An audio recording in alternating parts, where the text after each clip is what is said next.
All right. Hello, everybody. Welcome back to another episode of Old Reader, New Reader. We have a couple special guests, a face you guys have probably seen, and maybe a face you haven't seen. We have the comic slayer, aka Kristan, who is one of my best friends in the whole world, my platonic soulmate. I didn't know this was going to make me cry. Okay. And my co-host on Sunday shows, Fangirls Assemble. And we have our extra special guest, Chris Schweizer. Hello. Who I'm excited to have for a multitude of reasons. Because he's a great... Oh, Lee is showing up. I will let him adjust first. Because Chris is a great comic book writer and artist, and also a fellow Kentuckian. Yeah. Who I think is the coolest dressed man I've ever seen in my life. And obviously he has the coolest studio ever. So if you were like, man, I really wish they were just like a kinder, just sweeter, more Kentucky Ron from Parks and Recreation, but that also like comic books. It's Chris Schweizer, who can always be seen in a pair of overalls, and has the most dressed up today. I've got suspenders, but no overalls. So you're so cool. I figured I'm doing a fancy thing. So yeah, I love it. I love it. And finally, Luscious Lee has joined us. He is setting up. I'll leave this open to you all first to go ahead if you want to further introduce yourselves in any way. I will say that Chris's info is there in the description, but since you're our special guest, if you would like to further speak of yourself. Sure. My name is Chris Schweizer. I'm a cartoonist, writer, and I guess sometime illustrator, although usually the illustration is comic centric. And like everybody else here, I live in Kentucky. I'm on the western side of things. I'm about an hour south of Evansville, Indiana, and about an hour and a half north of Nashville, Tennessee. So I'm sort of nestled right into that corner there. I do. I've had a couple of books come out recently. Both are nonfiction, geared towards kids. One of them is about car maintenance, so it teaches you how to take care of your car, learn about how the different parts of your engine work, how to maintain those things. And then I did one on the history of the lost colony of Roanoke, which came out last year. And that one was a whole lot of fun. And so I really enjoyed getting to work on that. And I'm currently working on a series with my best friend Kyle Starks, who you all know, and he lives in Evansville, so he's an hour north of me, and so we sort of have been working on that for a little while. He did the script, I'm doing the art, and I'm about real bad at math. 7/12 done. I'm like halfway through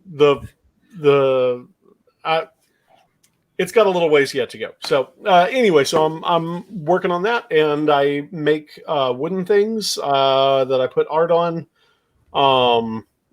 And my wife and I sell those through a company that we call Schweizer Craft, because it sounds European, even though it's my last name, but for the Christmas market, that's helpful. And that's pretty much it for me. And if anyone's interested, his Patreon is down below as well. He has some really great commissions, just so you all know. And yeah, thank you again for joining me. I was really glad you're receptive with my random message, like, hey. Well, I'm real glad to be brought on. Thank you very much. And Chris didn't mention, but he is a Kentucky Colonel, which Lee is very jealous of. I am. Yeah, I got in our line of work this year, so that was really exciting. So cool. Some of our classmates from our grad school are Kentucky Colonels, and Lee and I are forever jealous. And some of us missed out on it by a week because our illustrious governor changed the rules on who was allowed to get it at what time. What can you do? So we are all here today. Sounds like I don't know, leading a sermon or something.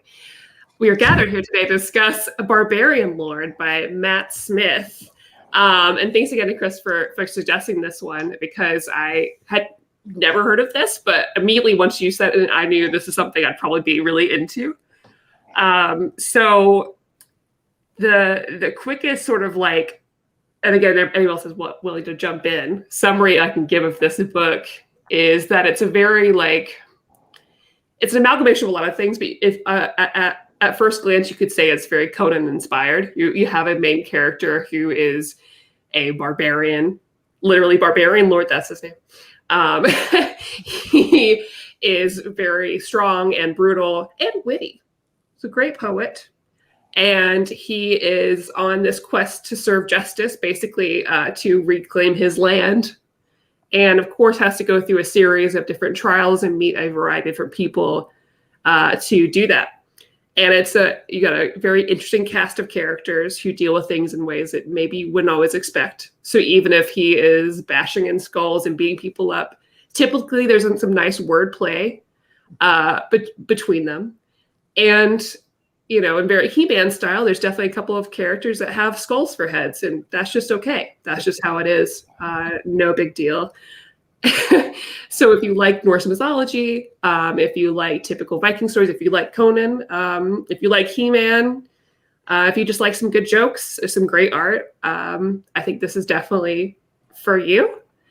But yeah, that's the quick of it. We do tend to talk about spoilers here, but I think there's so much in this book. Mm-hmm. Deceptively so. I don't know if there's anything that's necessarily spoilers that you can talk about. Like none of it's revelatory in terms of plot, I think. Yeah, I agree. I could go step by step and explain it, and I don't think people would be spoiled still. I don't think it would ruin the experience in any way.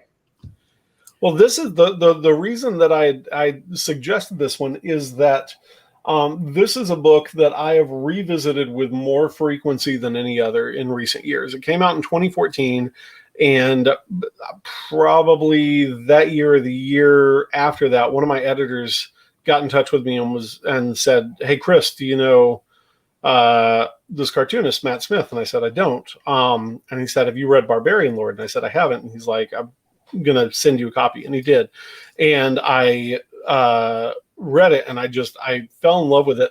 Not immediately. Like it took a little bit of reading before I kind of caught the rhythm of it. And once I kind of felt like I figured out what Matt was doing with it, like I really got into it. But it took a little while because I'm not a big fan of parody or pastiche as a general rule. I tend to I like things that are funny. I tend to not like things that are silly, and a lot of times genre parody tends to fall into the silly realm. And the thing that I really liked about this that got me really excited about it is like you mentioned, the wordplay, the way that the dialogue goes back and forth with these characters is it feels as though you're reading a translation of something that's hundreds of years old. And so there's this artifice to it that I find like really, really charming because it doesn't feel any less real, I guess, than more naturalistic dialogue. But there's an element to it that makes it feel like I'm reading something that's been discovered as much as it's been made, if that makes sense. No, absolutely. Which makes sense because this is so well researched too. Like, I don't always read at the end when the author talks about the process of the book, which is shameful to admit, but I did after reading this because I really enjoyed my trip with this. So I wanted to hear more about what went into it as he was writing this. He did put a lot of research into this as well, and I even got some tweets today, kind of like further describing that, things I would never have picked up, which I think made sense to why it felt still really natural, even though it is not a cadence or like kind of speech pattern that I would have personally. But I think you're right. Like I like silly, but I also like witty, and I feel like this was very witty. I don't know. The well-spoken joke made me laugh every time. I don't know why. Yeah. It's played out a few times, and I enjoy it each time.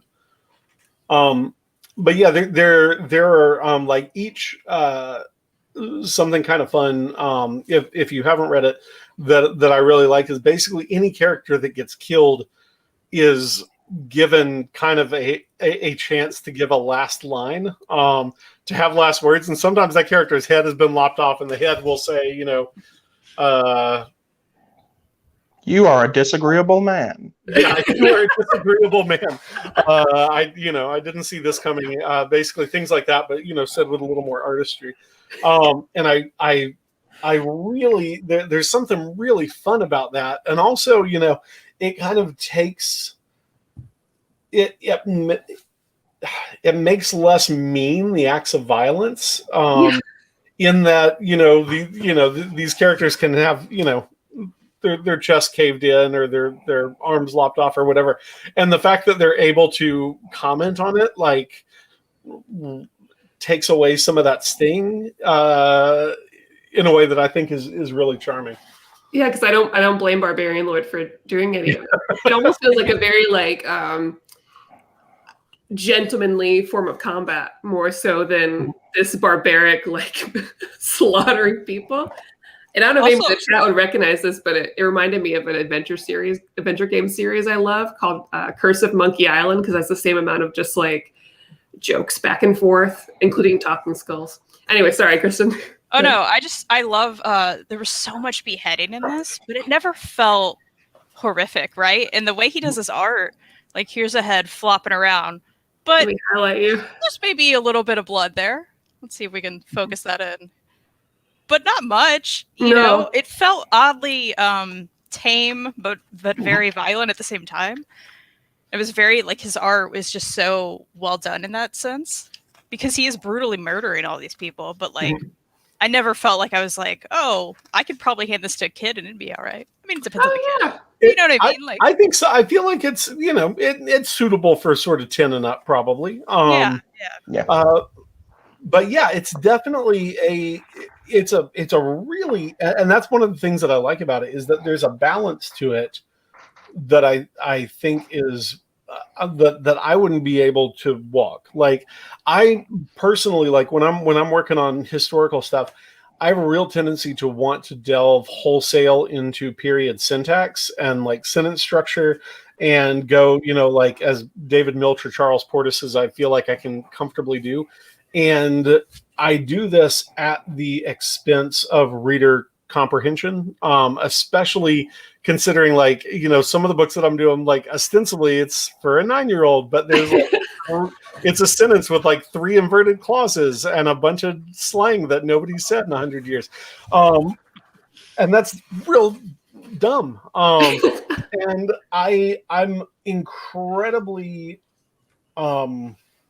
impressed by Matt's ability in this book to create that sense of otherness to the dialogue without ever reverting to archaic words or things that would be otherwise, a stymie to potentially a struggling reader. But by the way that he arranges those simple words and those simple sentence structures, it still creates that sense of another time and another place. And I can barely wrap my head around how he does it. I think partially it might be ego related. I want to show people how much effort I did into reading stuff, first person account from the era, and can try and mimic that. And so how much of that is showing off versus what's actually necessary for the story. And in this, here, I'll just grab something and so he does it with a couple of gimmicks, right? He has a couple of neat tricks that he's able to do this. One thing I kind of noticed is he appears to be as interested in language as Tolkien is. He's very interested in how to give you this idea, but where Tolkien wants to give it to you flowery and noble and masculine, Matt wants to give it to you the way Bugs Bunny would have delivered it. Right?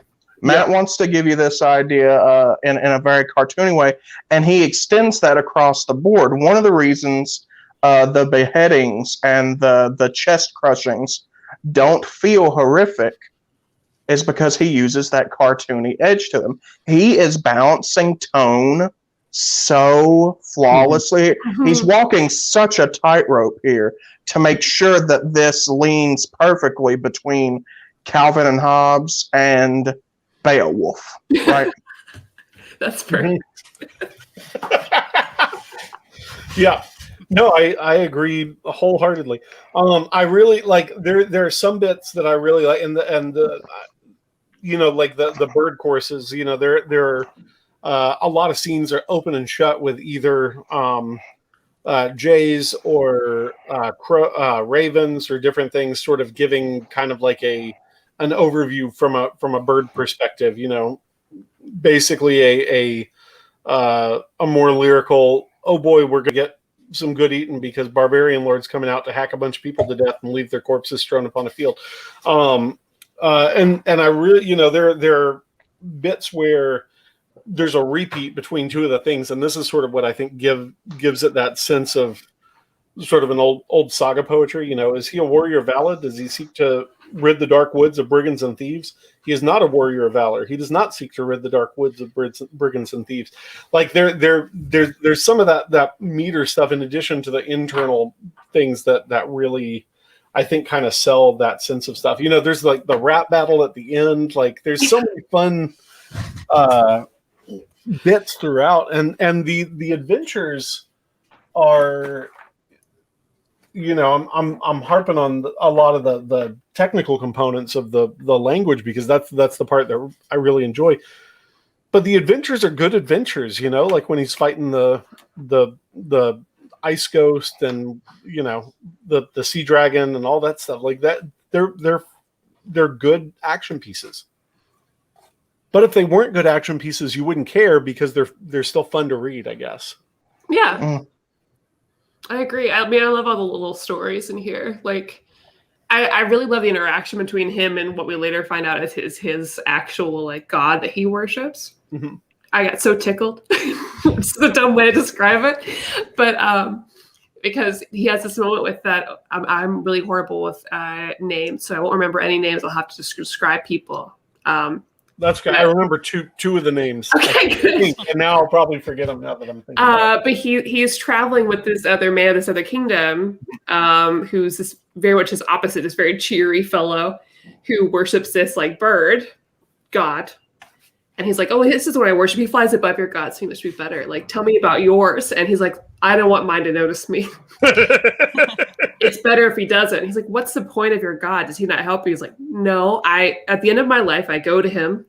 I tell him some poetry and of my life. And if I'm successful, then I get to join his army and in the underworld or whatever, and the afterlife. But I don't want him to notice me at all. But he already has, which I thought was so cute of him. He's got this eye patch. He's also got his wolf with the one eye, and they've been working together to help him on his like little journey. It's just a cute little additive to this. And I love little bits like that. Mm-hmm. Just the interactions with these are so cute. And honestly, Barbarian Lord's cute. Not to say that, but he is. His little he's got such a distinct dumb face. Yeah.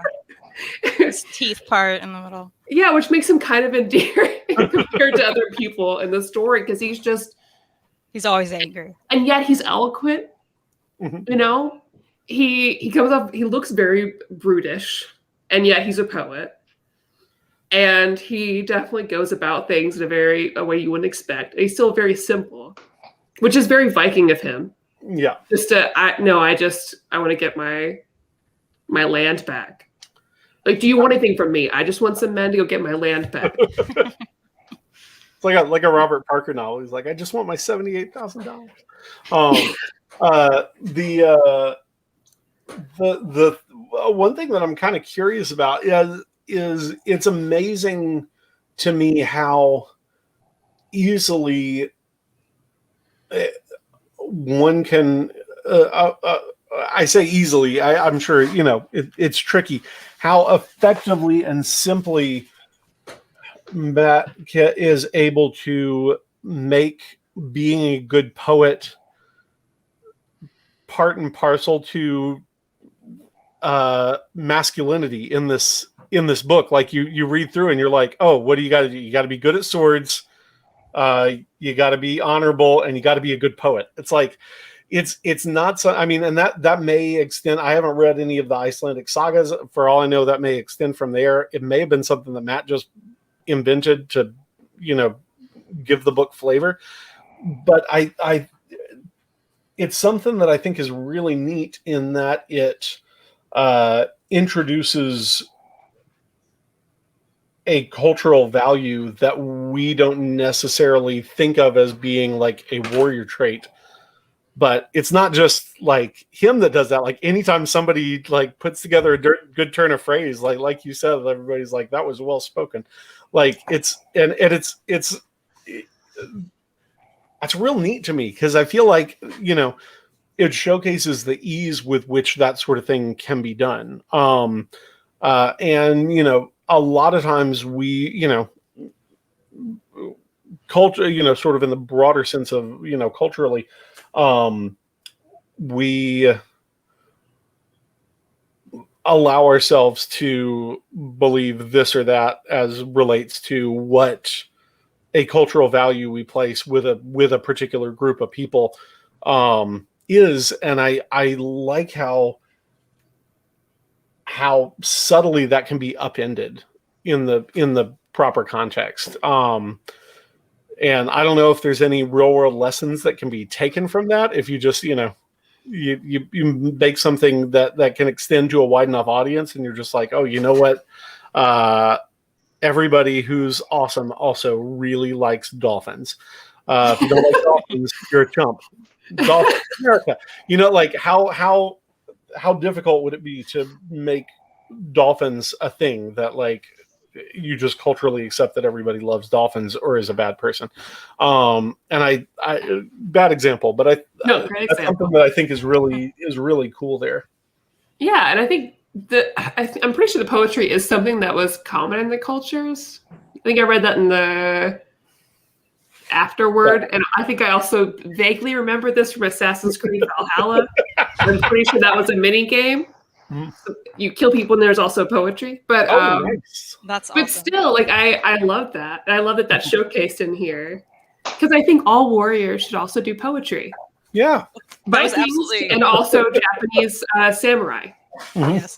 It both. That was my favorite part. Like whenever the guy who keeps like wanting to fight him, right, is like, come on, fight me, and they're like, fine, and then they have the poetry battle, like the rap battle. Well, and the reactions are so good, because it really is a rap battle, like. Yeah, and the guy's responding every time. Between each one. Oh, it's so cute. And it just keeps going. And I'm like, this is the best. And it's drawn out so well. And it does add like a whole other layer too, right? Because instead of this guy just chopping off everybody's heads and that's his life, like there's an extra level of, also, I'm sensitive and I like poetry. It's fine. And I can battle people with my words, not just my bruteness, Well, I love the difference between that skull guy and the other skull guy. Oh, yeah. Yeah. Because, they're both bad. Yeah. They've all just established that all the people suck. But you have the one that's very much like, I'm going to fight you. And the one like, rap battle. Yeah. And I love I'll challenge you. The sword stuck in his head. Like, that got me good. And there's a good example of that one on the second page there. He gets a sword stuck in his head, and he goes over to the table and sits down. His last words, "I've always wanted a blade of such fine make." That's one of my favorite. Like when his head drops and it like thunks on the table, it's just there's such good acting and such good little moments throughout. But Matt has done. I don't know if y'all have seen his other books that he's done since then. He did a book called Lake of Fire with that was written by colorist Nathan Fairbairn, who who's done a lot of stuff. The Scott Pilgrim color editions are one of his more touted ones. And it also like leaned heavily into period language. And I've never talked to the two of them. I'm curious as to whether or not that's why Matt wanted to do the project with Nathan. If they had, if they tweaked that stuff together. Like, Kyle writes the dialogue when we work together, but we're doing a lot of massaging on the stories and things along those lines. But that one's really charming. That one's a Crusaders versus Aliens story, which is really fun. And then he did Folklords with Matt Kent recently, and he's been doing a lot of Hellboy stuff for Mignola. But this is the only thing that I've seen him write. And although I love his art, and I really love his art, some of my favorite, he's definitely one of my favorite American comic artists that's working right now. But I really love his writing, and I'm itching to see him write more stuff. He's done a few Barbarian Lord standalone issues that, some of them collect, like, I think from when it was a webcomic, and it's different from things in the book. Like, there are characters that are killed one way in the book and they're still alive in the other thing, and it's explained because it's like a crow is telling the story, and they're like, wait, no, he died in the other thing, and he's like, no, shut up, I'm telling the story. And so it's like a really fun way of, and it sort of gives that sense of you have discovered something, and there are multiple versions of Barbarian Lord's stories. But I eat it up. And so he's one of those folks that I look at their output a lot. And although to my knowledge, it's not been a direct influence in any way. Like, I haven't looked at something and been like, ooh, I need to incorporate that into my own drawings. Which is rare when someone sort of is drawing in the same general aesthetic wheelhouse that I am, which is sort of a slightly cartoonized, generally realistic proportion, shape-based type of thing. Usually I'm looking for stuff that I'm like, oh, what can I yoink? What can make mine better? And I just look at it and appreciate it. And that doesn't mean that there's not yoinkable stuff. It just means that I've never consciously done anything but like look at it and glow. That must be relaxing. It is relaxing. A couple of good comments here. I'm going to catch up. Jaden Watson said, Warriors were spitting bars long before we were. Mark says, I love the pauses in the poetry battle where the audience waits with bated breath. Perfect comic timing there. Agreed. Mark also adds that if you can read French, the French version of Lake of Fire is a director's cut extended version. I bet that's really cool. What? I had no idea, Mark. I'm very excited, and now I will have to track that down. And I love this. So I've never read any other Matt Smith, but it only takes one. I think that's true for everybody. Once you read one thing and you like it, you're good. I felt that way about you and Kyle with Mars Attacks. I love Mars Thanks Attacks. for reading that.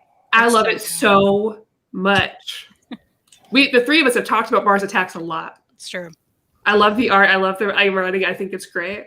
I love that whole story. Oh, well, thank you. So Chris, this is your second time reading it. Do you feel like you? This is like my 12th time reading it. Like this is my. And it's the first time I've had one of these in a really long time. Like I've only ever had two as a, from my 30s. Like I can only think of like two books that I'm like, I need a calm me down, enjoyable something that I can read. And this is mine for the last 5 years. Before that, it was True Grit. And I don't know what it was before that, but I just, I'll pick it up like 3 times a year and I'll just read it and I'll really, really enjoy it. Yeah, I'm already excited to reread it, which I put in, and I put in my Goodreads review, which I just started Goodreads because of Kristan. Also, Joe says using the term yoinkable moving forward. Okay.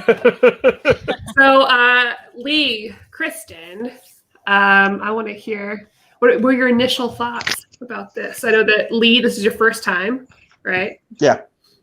I had never heard of either Matt or this work before you told me that's what we were going to be reading for the show. So at first, when I first popped the thing open, my first impression was, this looks like that weird Clash of Kingdoms game that keeps being advertised to me on my cell phone whenever I'm scrolling Twitter.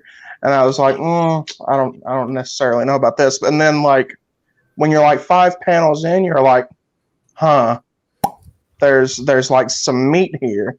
And then the more you go into it, like the more you get hooked. Like one of the things I end up having in my notes here is I like this book as an example of the medium because it balances linguistic simplicity with thematic depth.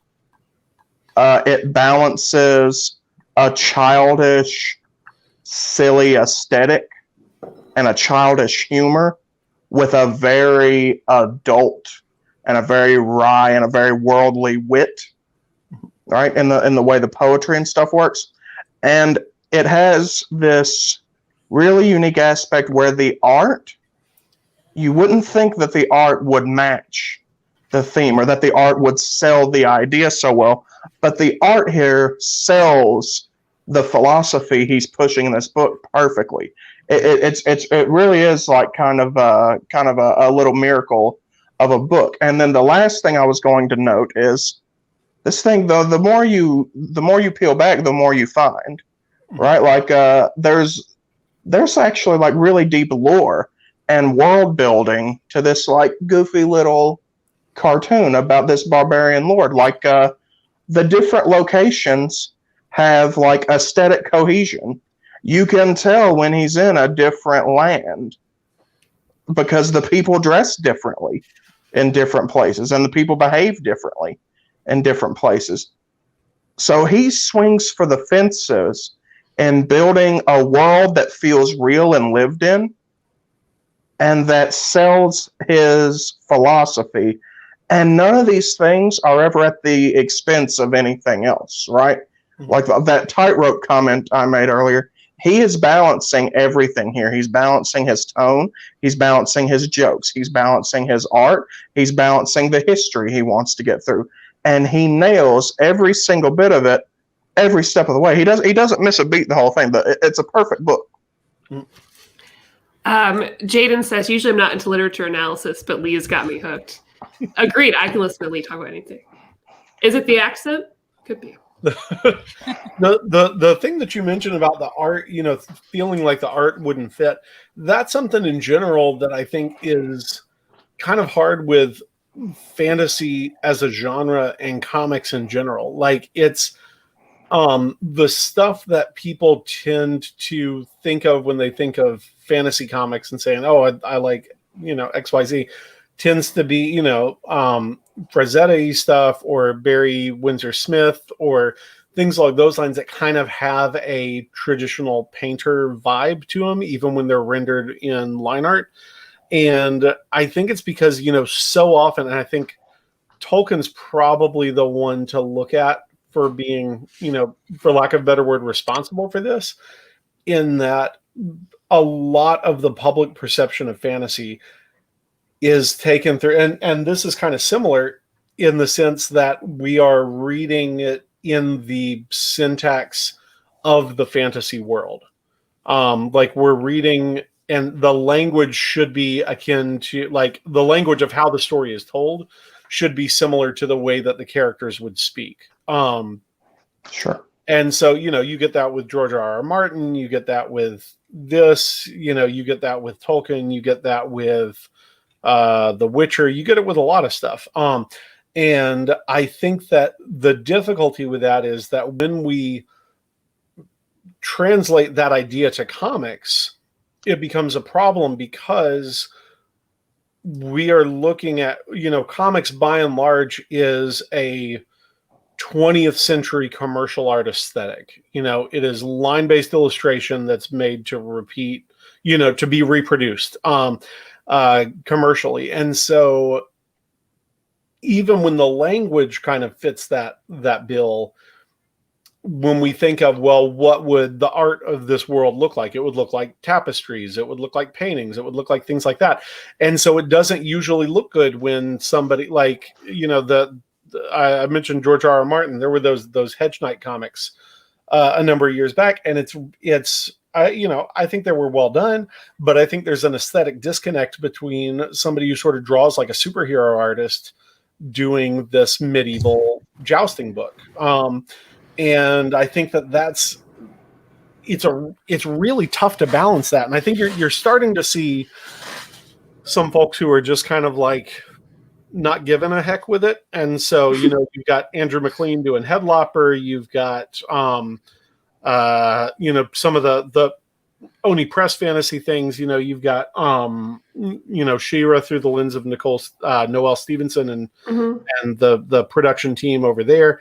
And so I think you're starting to see some of those other elements like slide into fantasy more, but it's still a tough road. And I think what you mentioned about the art style not seeming like a natural fit, I think that's a big part of it. Yeah, I think especially for like long-term fantasy fans, like I guess older, like literally older. But I think with younger audiences, this is very accessible. Like no one would think those very differently. When I think about like Kristan and I, how we're big fans of a lot of like standalone graphic novels, which entails a lot of like first, second books and boom and image. So this is right up our alley. this match, and it doesn't detract from like any maturity or anything else with it as well. My beautiful comic slayer. You've read this before. Yes. You read it now again. I have. Me. I feel like I'm gonna have to be about like Chris. It's been like 2 years since I've read this, and I didn't remember a lot of it. And it was even better this time. Like, I don't know, I'm getting much more out of it this time. It's what gets me is it is such a quick read. It's such a quick read, but there's so much there. Oh yeah. So we went on for like almost 40 minutes now. I know. I took my time reading it. Well, I have ADHD, and I read things very quickly. And I was like, no, not this one. It deserves to be read very slowly because the dialogue is very good. Well, I think. Sorry. I was just going to say, I can understand how you've read it like 12 times because you're probably going to get something every single time. There's so much dialogue. There's so many layers. Every break in the story, like something else is going on and happening. And I'll never get over the poetry. That's probably my favorite aspect. I love the one-eyed wolf. I'm going to keep mentioning the one-eyed wolf. Kristan has a one-eyed cat as well. Yeah. So she does have a bias. Oh, nice. Yeah, I have a bias. Yeah. So I love that. I loved all the talking animal gods. And everything. Oh, I loved all the birds. Yeah, the birds back and forth got me every time. I thought it was so fun. It definitely made me want a cartoon of it, by the way. It should be a cartoon. It'd be great. Are you kidding? Oh, I would love that. Mm-hmm. I wanted to bring up this comment because of Kristan with her cats. Jaden says that their cat would like to add that they enjoyed the book too. So you know. James says, for me, the artwork seems to have manga vibes of how the artwork is very simple, but very detailed at the same time. Yeah. Something that I thought was neat with it, and he talked about this, if not in the afterwards, somewhere else.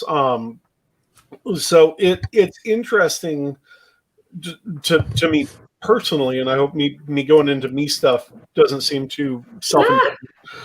But be self-indulgent. Well, we're still hanging out. I started the reason I did my first few books with Oni Press, and one of the reasons why I got sort of excited about doing graphic novels in the first place is that Oni put out a book called Northwest Frontier or Northwest Passage. I think it's Northwest Passage. I'm blanking on it for some reason. No, Northwest Frontier is India, Afghanistan. Northwest Passage, sorry. And it is a sort of roughly French and Indian War era Canadian adventure story done by Scott Chandler, who's gone on to do the Black Tower books, which are a series of like kid fantasy graphic novels. And I got really excited because I was like, man, this is going to sound really dismissive. It's not what I mean at all. But I was like, if they're doing French and Indian War era adventure novels, like they'll do anything. And I mean that in the best possible way because I love, the less popular historical adventure genre periods. I'm like, World War II isn't necessarily my bag, but like, any, and Civil War, not necessarily my bag, anything else. And I'm like, oh man, Second Seminole War, Rocky Mountain Fur Traders. Woo. I get really pumped about it. And the idea that there was a company that was doing this, and they were also doing some Westerns and things like that. They did that. They did a Western. They did a mobster book in the 30s. And I got really excited about it. But Oni was the only company to which I pitched my first historical series. And it was because of Scott Chandler's book that I did that. So Matt, when he was first looking at doing Barbarian Lord, he didn't feel real comfortable doing it strictly black and white, and color was taking him too long. And he found Northwest Passage, and it was done in gray tone, like computer gray tone. And he was like, wait, books can be done that way. That's how I can do Barbarian Lord. Because again, sort of some aesthetic similarities between Chandler and Matt and Chandler and me. And so it's easy to see how one would translate Chandler's approach to the others. And so that's what, if I remember correctly, made Barbarian Lord a viable do on, in his spare time project for Matt in the, preceding the book deal. And so I thought that was kind of neat that Scott's, sort of responsible for a couple of different books, which is pretty fun. Yeah, that's great. A few comments in the chat when I catch up on. One from Jessica, which I love. Fantasy and prose is changing as well. Worlds are no longer medieval Europe as the default. Different voices in the genre are trying out different cultural touchstones to build on. Absolutely. And finally, not that they haven't always been there, but it's something that is getting a lot more support. We're getting to see a lot more, not really in the limelight, but at the forefront than we would used to. And that's related comment from Jaden, which I like, is as a Black man myself, I've always wondered, is Black fantasy a thing? Absolutely. And luckily it's something we're getting to see a lot more. And it may come out and portray itself in a way that you wouldn't expect. That's not normally like a Eurocentric fantasy sometimes, but sometimes is. I think there's a lot of comics that are finally doing that as well. I can't help but think about Future State recently, not to mention just Big Two, but that's what comes to mind of more of an Afro-futuristic fantasy in such a cool way. And it's always exciting when I see it because I don't get to see it a lot. Mm-hmm. And then talking about other diverse fantasy, Monstrous is a great example of being a fantasy that, really does a good job of melding a lot of different various East Asian cultures and backgrounds. I wish I could name more off the top of my head right away, but I can't. But I'm happy to put together a list for you, Jaden. I haven't read now. Granted, I've read very little fantasy. On the whole, it's I think whatever I read. I read a little bit of Howard. I read Lord of the Rings, the Dunk and Egg books by George R.R. Martin. I couldn't get into Game of Thrones, but I liked the Dunk and Egg ones.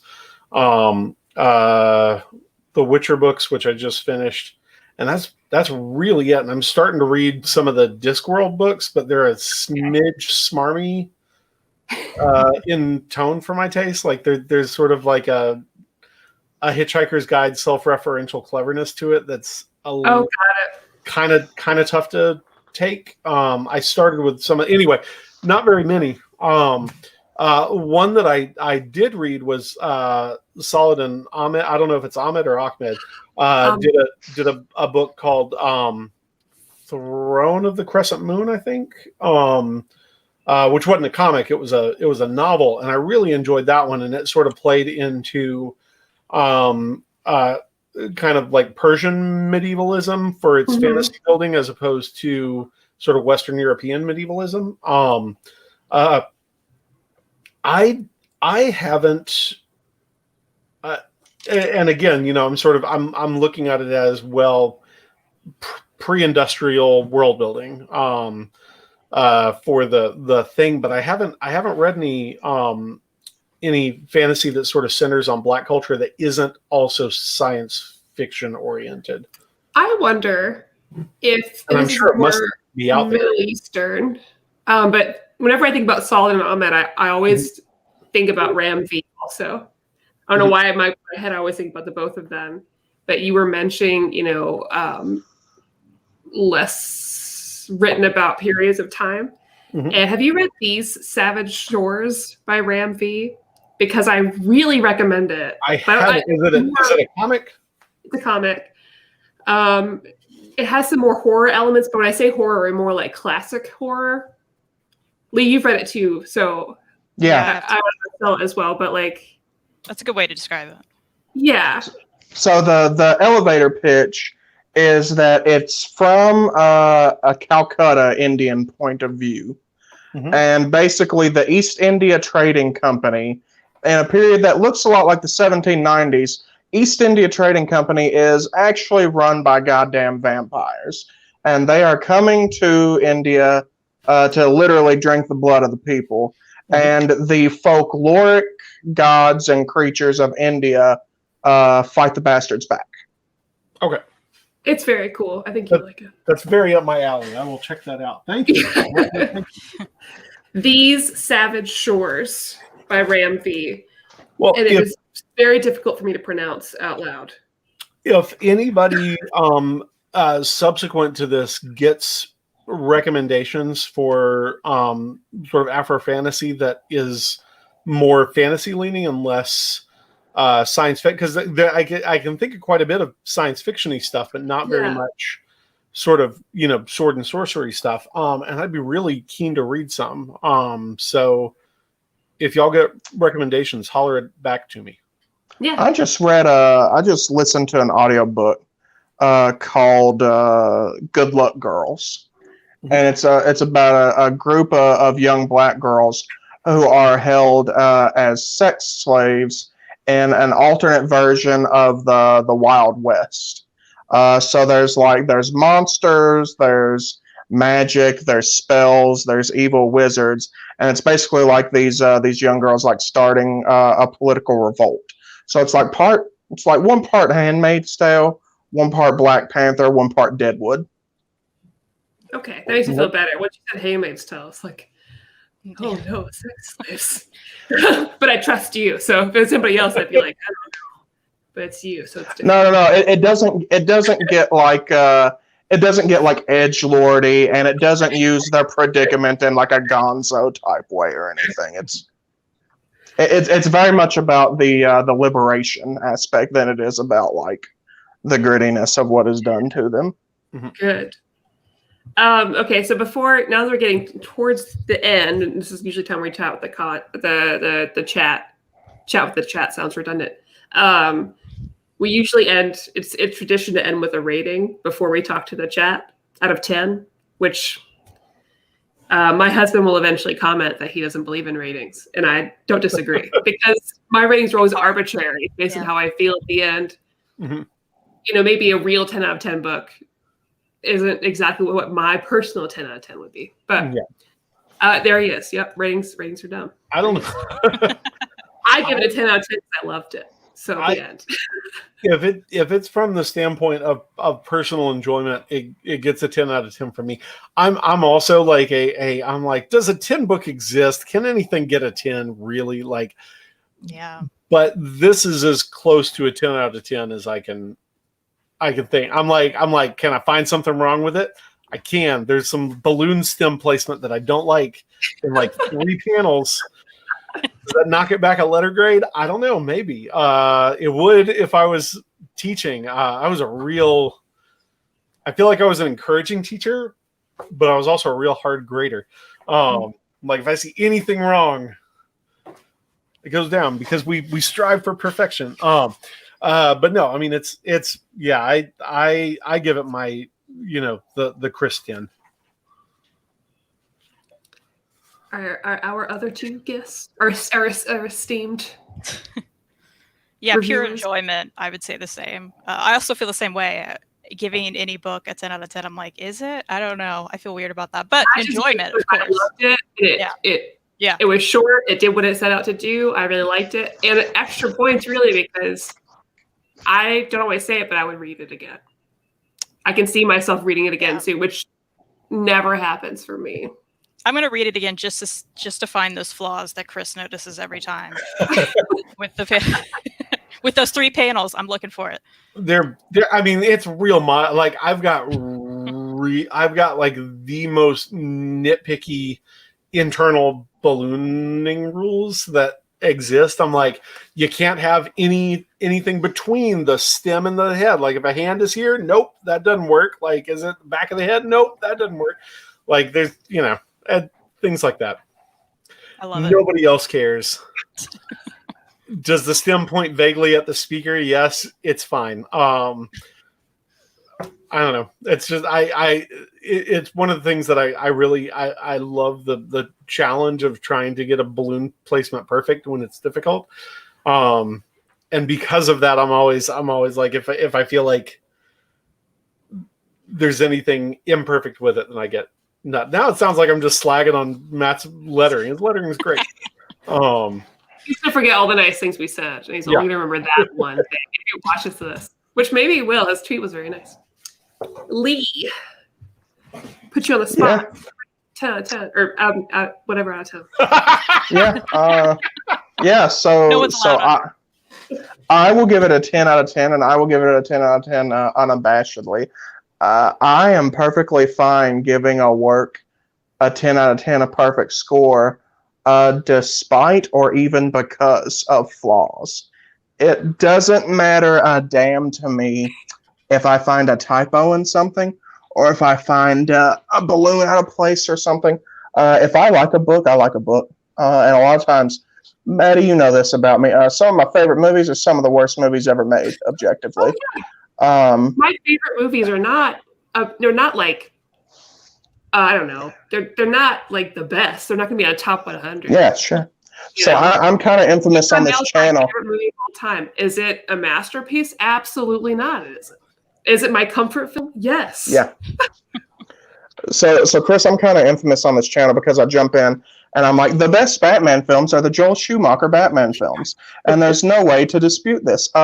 They've never made a bad DC film. DC has never produced a bad movie. So I'm kind of famous for saying these things, but like, I'll give it a 10 out of 10, abashed of all that, because I like things partly because of their flaws.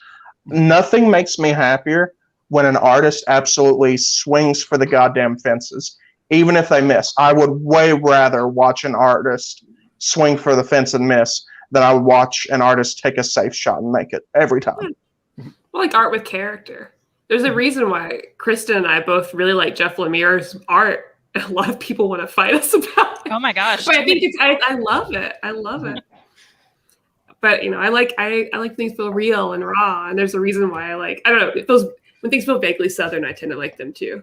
Which is why I like Cullen Bunn books. I'm like, oh yes, that's a man who can write some Southern stuff. As if I haven't spent most of my life trying to be like, I'm not from here.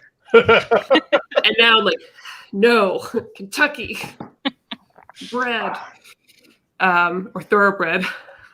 Sorry. I had to. I was right there. So Elliot Maddie, says like flaws in DC movies are masterpieces. Sorry, continue. So Maddie, if I can jump in real quick, there's one thing I really wanted to talk about, especially because I don't have anybody to talk about this with, and I finally have like a public forum to talk about this. Oh no. Chris, can we talk a little bit about getting people into black sales? Oh. Yeah. Because Chris, I was like, how long until Lee sees this tweet? Because Chris, Black Sails is probably the second or third best television show ever made. I agree. It's one of the greatest pieces of art humans have ever set onto film, right? Okay. Why will nobody watch it? Why, when I get in their faces and tie them to a chair in my living room, will nobody watch this goddamn TV show? To try it, and the thing is, it's not going to be for everybody. I am really amazed at sort of the cross set. I feel like people who really like historical stuff and historical accuracy and things. So like basically like the best way that I could describe it, that I feel accurately represents it, is the first season is Deadwood on boats. It's all about shifting power dynamics in a closed circuit community. And then the subsequent seasons are all of the things that people, especially marginalized people who watch TV, wish TV would do, but never do. And this one does it in the best possible ways, and in ways that if you tell them in a way that will get them to watch the show, it ruins the watching of the show. So that's where the really difficult part comes in, is like you can't tell everybody why they're going to love the show, because the people that you think are going to love the show, you can't tell them, because if you tell them, then it changes. It's not going to have any impact. It changes the impact of the watching of the show. So I think that's the biggest obstacle. But I think that a lot of people who are people who are really invested in the fandoms of certain shows, like the people who look at, you know, the shows themselves, but also that external communal stuff, theories about things that are going to happen, divergent stories where people are doing fan fictions and things along those lines. I feel like that audience is the one that it's going to resonate with the most, because it's going to sort of long game a lot of the stuff that they want to see in narratives. They're going to see all of these different relationship dynamics at play. They're going to see mentorships. They're going to see like toxic relationships fall apart. They're going to see deeply mentally ill people trying to struggle through like the effects and the implications of their illnesses in a world that doesn't have a place for them. Yeah, and people dealing with trauma in a way that, you know, like there might be like trauma early on that might be used to suggest things about other characters, you know, is the way that it's usually done, and that will shape every decision that character makes for the rest of the show. Like there's all these really neat components to it that I just love, but mostly I love the pirate stuff. Like you have the best ship battles ever done, and I think I like Master and Commander is great. I feel like the ship stuff in Black Sails just blows it out. Blows it out of water. Yeah. It introduces the Maroon Wars in a way that I think, you know, I've always been really sad that has not run more concurrent with pirate fiction. When I did the Disney series, the Jack Sparrow stuff, like I wanted to introduce like like this whole Maroon group that we're going to create characters, and they didn't want it because they were like, well, if we don't want to, you know, acknowledge the existence of slavery within the Pirates of the Caribbean world. And I understand that. Like, I mean, they're you know, you want to have a fantasy component that doesn't correspond with, you know, historical trauma. But I also think that like that stuff's downright neat. And like you have so many heroic figures there that are running concurrent with the pirates in the same circle as the pirates, and often interacting with the pirates in a way that's never really reflected in fiction. And if anybody is unfamiliar with what the Maroon Wars were, it was basically like communities of folks who had escaped enslavement and basically warred pretty successfully with the British Empire for about 35 years.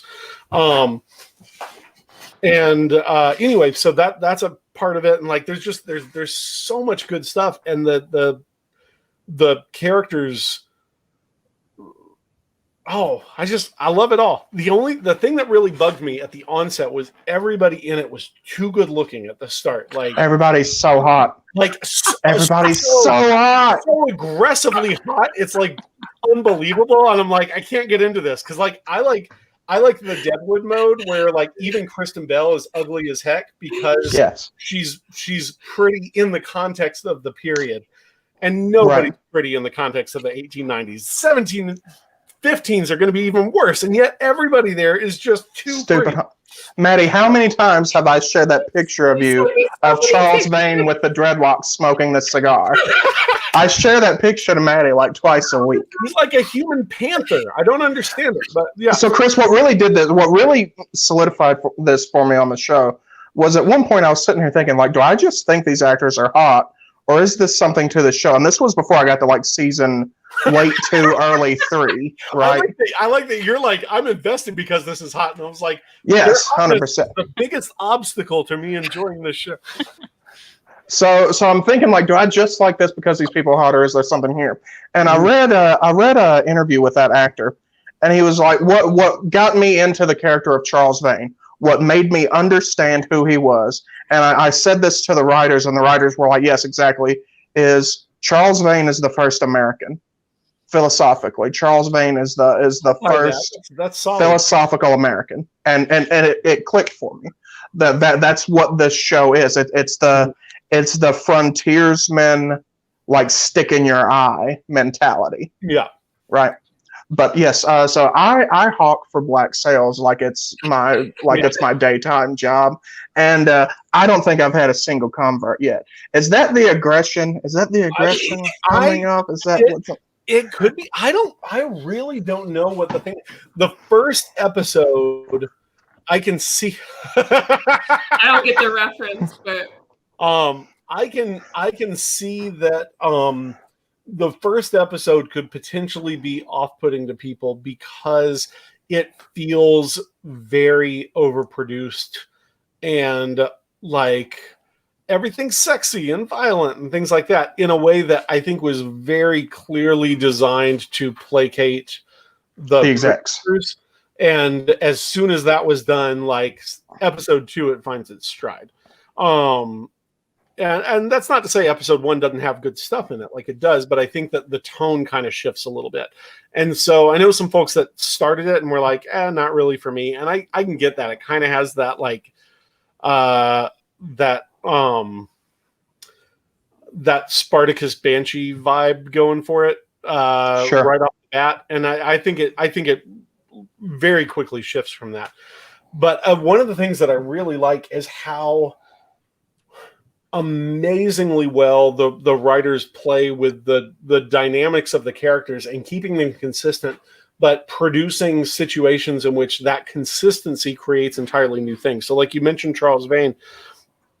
So Charles Vane and Maggie Smith's son are like the two, they're like, each other's bitterest enemies.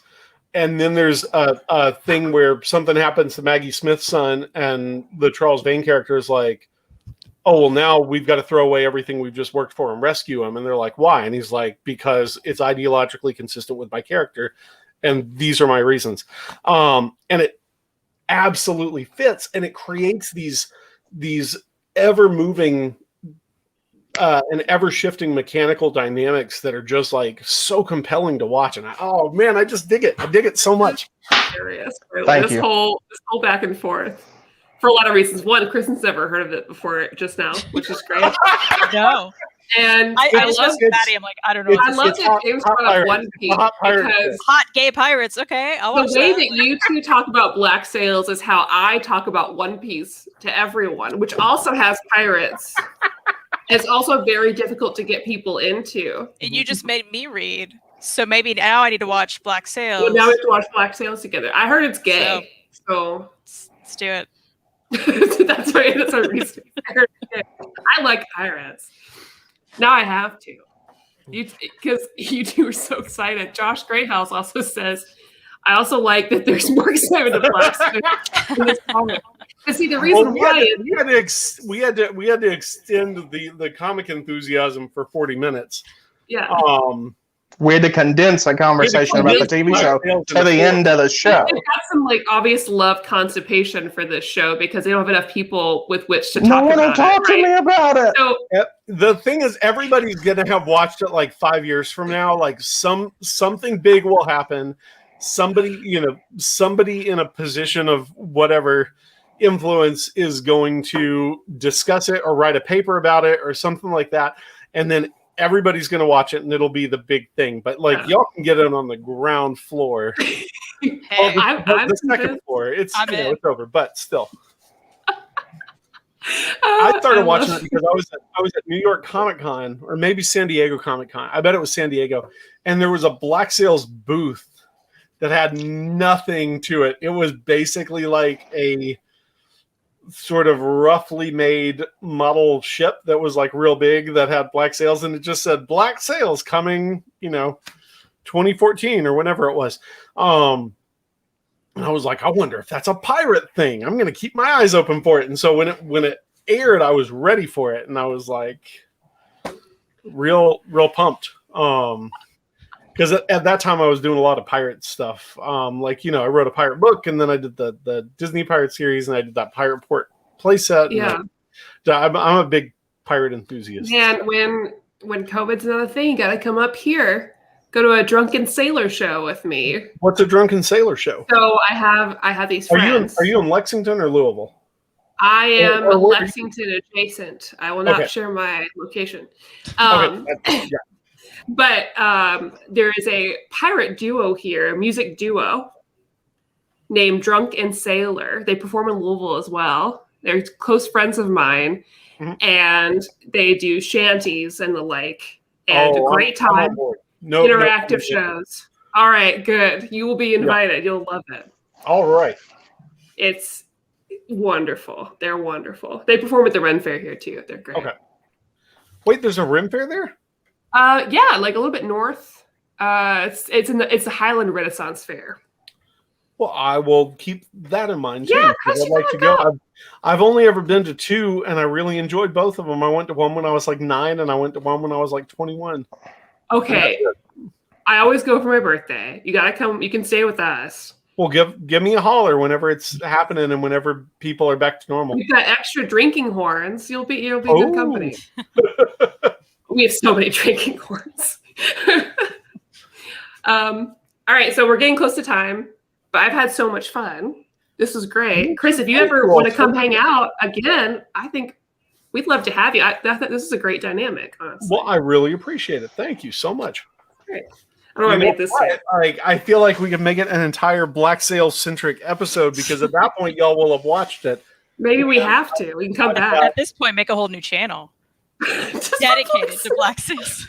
There are a number of really solid pirate graphic novels, all of which came out within about 2 years of each other, and then they realized that pirate graphic novels don't sell, and there haven't been any since. But yeah, like when I released my first book, there were like 7 or 8 pirate books that came out like in the span of like a year or two. And then I need a list of all of them. Oh, they're really good. There's a couple of French translated ones. Anyway, yeah, I'll send them to you. Yeah, for it has sure. been taken over my parents. Okay, we can still talk after this, but I'll wrap it up since we're getting about the time. Thank you again to the chat for hanging out with us. Thanks to my wonderful guests, Kristan and Lee and Chris. As usual, this is the point where I just blabber on about how much I love you all and how great this was. Now I hope you all come back on again, because I have no chill. I don't have any of it. If you guys are catching us later, and please comment down below what you thought about Barbarian Lord, or if you have any recommendations based on this book or anything we talked about. I'd love to hear it. I hope you like this video, subscribe, the whole deal. We have a Patreon. You can vote for, your pick of the month. And our pick of the month, I think, for next week is Bitter Root. So we'll be talking about that next Tuesday. And that's the shtick. And we'll see you again next week. Stay safe, wear a mask, don't go see anybody.